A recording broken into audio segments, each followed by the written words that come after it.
Welcome back to Sports Shop Live, everybody. I love Atmosphere, ladies and gentlemen. And of course, Slug from Atmosphere is from Minneapolis. What do you think about the whole Adrian Peterson thing? Now you got another Rusty Hart case to look forward to. Well, I actually drafted him. We had a RotoWire when I was in Vegas.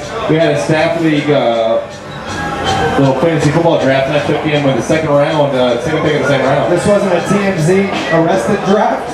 No. Oh, okay, a real draft. But no, I think that the whole situation, nothing's going to come of it. Ultimately, nothing's going to come of it. I don't think he's going to get the public apology he wants, and I probably don't think he did anything wrong. So I just don't think I think everyone involved is just going to drop it and realize, you know what, football's almost here, let's just let bygones be bygones. You know, and I think that's probably best for everyone. Well, you know, in defense of Adrian, I just want to, kind of state the facts that, or what I've heard of the case. I won't say the facts. Not only the case, you've heard of some of the cops on the Andy Kalu show. I mean, he was asked to leave the premises, and Adrian Peterson may have been friends with the owner of the premises, and the officer may have not known that, and may have not even known who Adrian Peterson is. Well, and it doesn't matter. The cops don't need to know who. Yeah, I agree with you. But I mean, we've been in that situation before, where we're at a concert at Warehouse Live, and the concert is ended. Well, he was acting up. Allegedly. No. The cops are on the show. They're at the single releases every Saturday at House of Hoops. And they also work my shift on Body. He was acting up. Oh, okay. He was acting up. So you have some first-hand knowledge. Yeah. Sports Track Live exclusive here. Also, the head of security is my good friend, too. So. Well, I don't know. I mean, let's get into some NFL nuggets, because I'm showing him a picture of what our boy Leacock just picked up in LA. It is NFL nuggets. Some Blue Ivy. And some King Kong. Yes. And this segment is brought to you by BC Smoke Shop. Look at our boy, holder of the light, literally. Wow. Yep. Hey, where you can get $20 off a purchase of $100 or more when you mention Rat Pack. Rat Pack's in the building tonight. At their two Houston area locations, 7909 Westheimer and FM 1960 at Jones Road.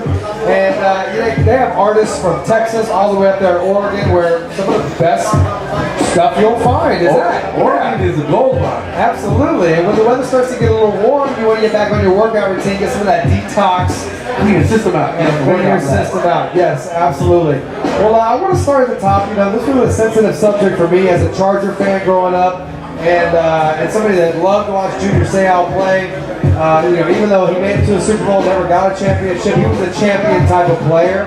And his family has decided to donate his brain tissue for research. And that's really what some of these guys, I think, have ended their lives wanting to do, is to donate their mind and their psyche to research on the human brain and the effects it takes with big hits like this. I mean, it's obviously unfortunate, but I think that any positive can come from this is that we could possibly learn more about sort of what goes on in the mind of an NFL player, not just in, the actual hits they take, but what does that do to you psychologically? Is there some sort of, part of the brain that is specifically affected? I think the best part of the kid pulling out of this, like I said, is knowledge. Just more research, more information. The more information we have, maybe we can make a better helmet. Maybe we can make better decisions about how players are treated or when they should come back in and out of games. Do you think this is something new, though, or do you think this is just something that's coming to the light now? No, I think it's just something that's coming to the light, but you also have to factor in players are getting bigger, faster, stronger, much more in these days. I think even in the 90s, we saw guys getting bigger and remember using steroids. In the 70s too, but the way players take care of their bodies nowadays, it just seems like the attrition rate is through the roof. It also doesn't help with things like Bountygate. I mean, regardless of that was going on in New Orleans or other cities, I just think you have a whole culture where football has a problem where, everything's lighter, the pads are lighter, the shoes are lighter, everything's lighter. You basically are being able to run at full speed and projectile, throw yourself into someone, and these are sort of the problems we're seeing afterwards. I think we're going to see, a shift the opposite way now. I think we're going to start to see more guys start to take care of themselves and more being more extreme about being safe conscious. But I think, you look at a guy like Junior Seau, he played for a long, long time. So you have to factor in that he's probably played longer, probably taken more hits than a lot of these other players would have, around his era. And I agree with you, Joey. If we can use science and technology to make a player better and stronger, why not use it to make him also safer while he's out there? Find out exactly what it is that's going on inside the body when you get impacted by, you know, a 260-pound plus guy. Probably traveling at 60 miles. And we've already seen some of this swing back that I'm talking about with this next year with Roger Goodell saying everyone has to wear thigh pads. Exactly. Like that wasn't, or not, or was it knee pads, whatever, thigh pads. Not everyone had to do that last year, whatever. And so I think that we're going to start to see this shift the opposite way, which I think is fine because what you're going to find is it's going to swing back to the middle eventually. We're going to find a happy medium, hopefully. But I think that, you know, with the junior say-out thing, it's sad, but hopefully it can shed light because there are obviously players right now that are retired that we don't even know about because this is going on right now. No disrespect to junior sale, but I think, you know, we're kind of approaching that thin line to where we're micromanaging the game. And to me, telling players what they have to wear, it's just but the thing is, I understand your point. You make a very good point, but the thing is, I mean, these are professional ball players. But you can't let the players decide because if you let the players decide, they'll send themselves back out there for every play. There you have go. to have an independent third party sort of outside even the team doctors come in there and say, no, you cannot play. You are too injured or hurt or whatever. Because if you let the players decide, they'll just go back out there. Yeah, I think it's important to protect the players from themselves. That's the reality of the situation. These guys are warriors, these guys are athletes, and they are fully prepared to give themselves out on the field. They understand the risk, and a lot of them are willing to sacrifice their body, but it doesn't mean they should have to. That's my thing. Just because you're willing to doesn't mean you should have to. This is the life they chose, though. But also, No, it's not. No. like fighting. That's a misconception. That's the game. The game they chose is different from the life they chose. That's two totally different things. And they don't know necessarily what they're choosing if they just got their bell rung. And they're gonna, if you had a concussion, you don't know what day it is. You don't know what planet you're on, much less what your decision you're about to make of going back out there to put yourselves in harm's way. I mean, that's the position I take. These guys start from a young age to be programmed to go out there and give it their all and win. You have to have an outside factor to say, yo, slow down. It may not be worth it. You know, if you want to continue to play this sport at your fullest potential, you should listen to those trainers, to those doctors. Just like in a fight when the cut man comes in. We're approaching that fine line where that superstar player is going to want to play in that Super Bowl game. It doesn't matter what your count level is, though. It doesn't matter if you're a rookie and you're terrible, you're about to get cut, or you're Tom Brady. It should both be treated the I same will way. give you a perfect example, and that is Arian Foster, a thinking man's player. A guy that said on our show that I'll step out of bounds to preserve the next 3 or 4 years of my career to make a living in life. I think we're talking about apples and oranges here too. I think we're talking about something that's more physical based. Like if you talk about if a guy tweaks his ankle or tweaks his knee and he has the pain tolerance, you know, to say, hey, I can handle it, don't worry. I mean, we can look at Yao Ming in the playoffs when he fractured his foot and still went back in the playoffs, you know, and performed. But that's a little bit different from a mental injury where we're talking about a guy in full sound mind saying, hey, I know this hurts, but I can play through it, as opposed to a guy who is not of sound mind making a decision for himself when he obviously has no idea. I just don't think he they doesn't should have be- his full mental capacities.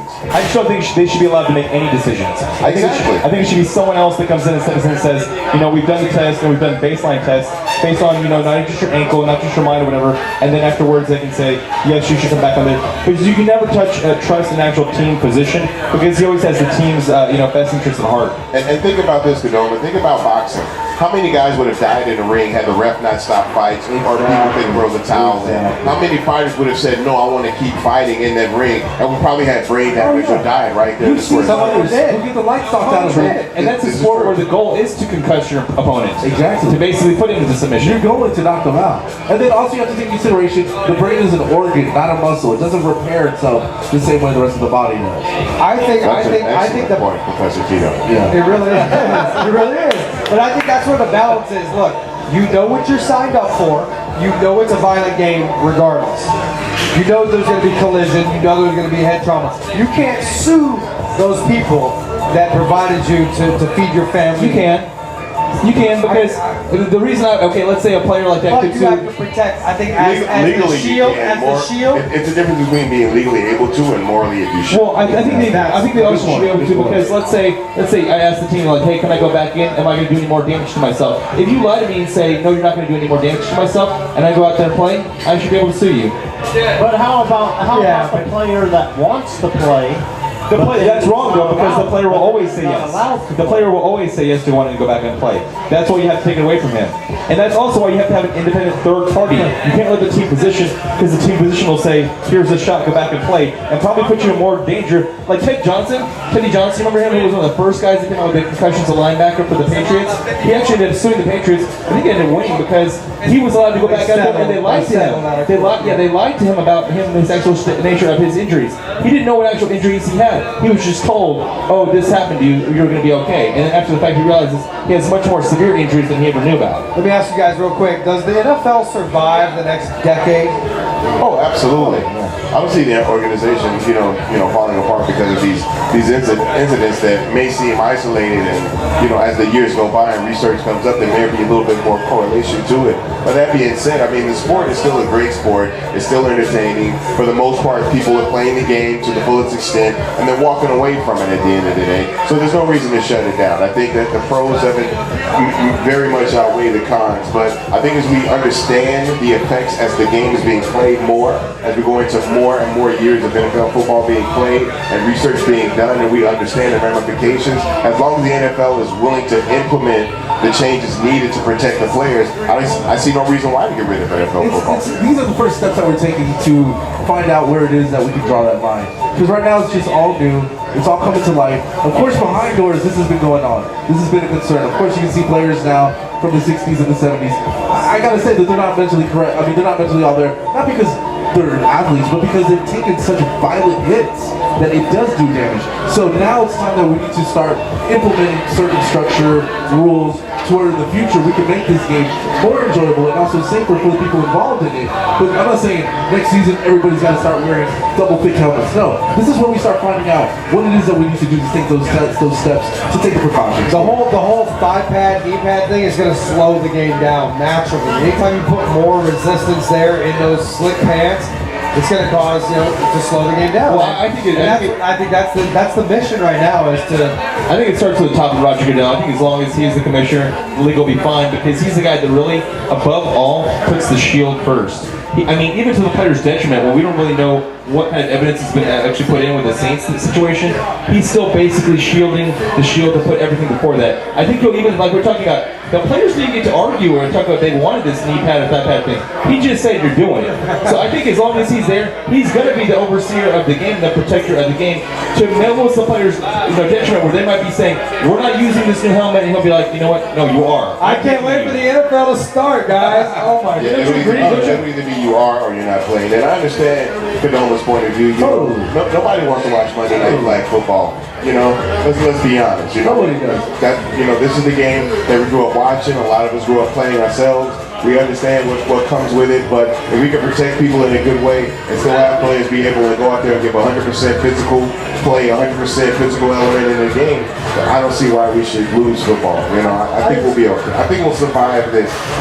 I think we're approaching a thin line where people are starting to mini and nitpick the game, and it's just because you're a nitty or a nitpicker. I could see it hurting the game. I mean, forcing a player that knows his body more than anyone else to wear a specific piece of equipment. At that point, I hate to say, but you don't own your body anymore. The team owns that body to run the rock. Correct about that. If you're dealing with, again, this all goes back to sound mind. If you're dealing with sound mind and you're thinking, you're seeing with 20/20 vision, you're thinking clearly, then yeah, you can make those decisions. But when you're dealing with a concussion or what seems like a concussion, you have to protect. Somebody has to protect. It's no different than being in here and you've been drinking a lot and you're trying to tell me, you're going to tell me, hey man, I'm good. Trust me, I'm good. I understand this. I have to protect you from yourself. Which we've heard before. Gary Trickter. But in other NFL news, we're not talking about Condoma's birthday. We talked about. Let's talk about Matt Shaw. No, we talked about how MLB allowed their players to tweet when they left the All-Star game. The NFL has now announced that fans will be able to hear the players mic up live and in person at the game. Nothing good will come of this. No, they're doing There's not a seriously They're giving good you thing. the coach's playbook. They're letting you hear in the huddle. They're letting you hear what the players say. I mean, you might as well. And it's great for what we do. It's great for what we do because we're going to come here and talk about, can you believe what so-and-so said about so-and-so after that play? He called him a bleep, bleep, bleep. Yeah. Or he called him a bleep. Or so-and-so didn't want to go back in the game. He said he was tired. You know, we're going to hear all this terrible stuff, which the media should not hear, but it's going to be great for us. So I guess if it's great for us, it's good to have. Good for business, as they Yeah, say. it's good for business, I guess. Before, you've always been able to hear the player or the coach on TV mic'd up, but now when you actually go to the game, you will be able to hear the players. I don't know. I used to love it when you heard those words that you shouldn't be hearing on the TV. Oh, did you hear me on that? I mean, they did. I mean, I don't know how, like Andrew said, it's good for the media because now we're gonna have a bunch of stories to be able to call a person this and say, oh, this guy's a bigot, this guy's a racist because he said this. This is the heat of the moment. Nothing good is gonna come from it. I agree. I mean, it'll be fun to an extent, but at the game, no, I just want to watch it. I don't want to hear what they're saying. Just go out there and win. But you wanted to hop into one of B's weekly cues about Matt Shaw being cleared to play. I did, and you know what? He apparently is healthy. They give him a green light, and I want to know if you guys are sold on a full season heading into the playoffs. No, of course not. With Matt Shaw. Of course not. You know why? What are we talking about? We're just talking about him coming off a Lisfranc injury. I don't have to bring this up. If you have to question it, then no. He's had how many seasons for the Texans where he played a full season? One. That should tell you enough. That really should. I'm hopeful that this is just a series of, coincidences that he's had a bad run. Say that word again. Coincidences? A series of bad luck. But I think, you cannot trust that. Do I think the majority says yes, he probably will do it? Yeah, but I'm not putting any faith in it. How can you? How can you? Those new iPads will say that. Yeah, I guess so. I see what you did there. It's anybody's guess. If the guy had put a string of 2 or 3 seasons together and got to a NFC or AFC championship game, then I can understand. Yeah, all right, this is the year, but. The only saving grace I think could be for him is that the Texans get up to the kind of season we all want them to. He might be able to be sat out the last week, or maybe not play only the first half or first quarter or something of the last game of the season. You also have to remember the biggest loss the Texans took this offseason was that O-line. No, it really was. Yeah, they took some hits on the O-line. So you hope he stays on his feet. He stays upright. I don't know. Well, hey, we're going to talk that and much more as we get closer to training camp, Tito. Woohoo! It literally opens the weekend of the sneaker. Hey, when does NFL on HBO Hard Knocks start up? August. During training camp, yeah. Okay, so pretty soon. Absolutely, right around the corner. Texas training camp opens, we heard from Connor Barwin on Friday, July 22nd. Hey, next time we do a show, will Drew Brees be an actual Saint? Will he be locked up on his next contract? How is that? Yeah, how about that? He just won an SB too, so the price is going up. Right. Like ESPYs, you mount that thing for gold, I guess. And now the award for the most uncertain future for a quarterback. Drew Brees, ladies and gentlemen. Come on down, get your SB. All right, we're going to come back. We're going to talk a little bit about the SB. We're going to talk NBA. Then we're going to get into Adrian from Active Athlete and all these goodie bags he brought here at the table. I think it's a 2-song break. Yeah, it's a 2-song. So I can actually go take a deep breath. We'll be right back here on Sports Hub Live. Wait a minute. What's up, Live?